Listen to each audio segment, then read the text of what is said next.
Hey y'all, it's Lindsay T, Lady Engineer, and today I want to talk to you about why you should not listen to potential investors and advisors. All right, so I know in another video I introduced this idea of the rule of three. So you cross that crazy chasm between what customers say and the insights that you actually use and apply to your business. I call that the silent killer because that's where most entrepreneurs, creators, and innovators mess up. Okay, the rule of three, just as a reminder, is if one person says it, it's an opinion. If two people say it, it's a coincidence. And if three people say it, it's a theme you should act on. So oftentimes I have entrepreneurs that are very upset because they get a opinion from an advisor or investor that makes them feel bad about their business. But they also sometimes act on that opinion. So you already know that I'm going to say, well, unless you have three people saying it, don't act on it, okay? Remember, it's just someone's opinion, and opinions are like assholes. You can fill in the blank.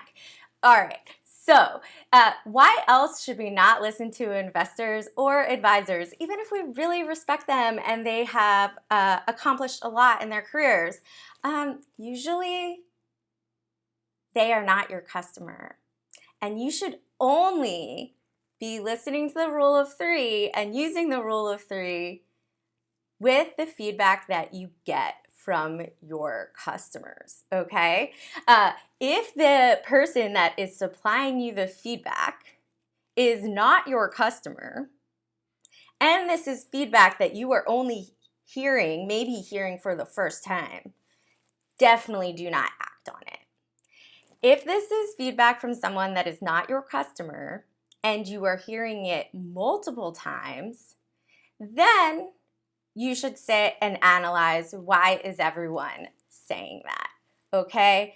But please, do not make any expensive changes in your product. Actually, don't make any changes in your product. Don't introduce any new features.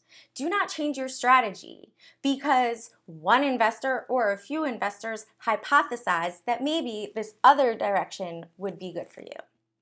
Time and time again, I see entrepreneurs, and I'll just mention one that I talked to recently, who have a product, have a vision, go into an accelerator. Now, most accelerators do not excel at product development. They excel at marketing, sales, fundraising, but product development, not their strong suit. Goes into an accelerator, has advisors and investors be like, oh, look at this competitor, or look at this competitor. Why don't you do what they're doing?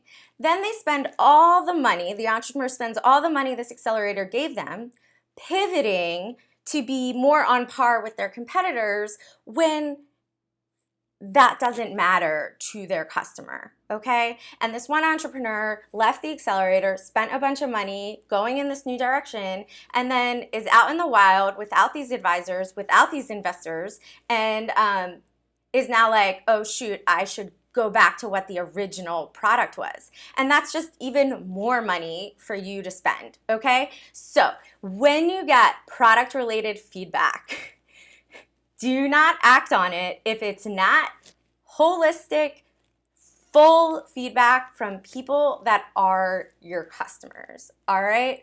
And that is why investors and advisors aren't always the best to listen to.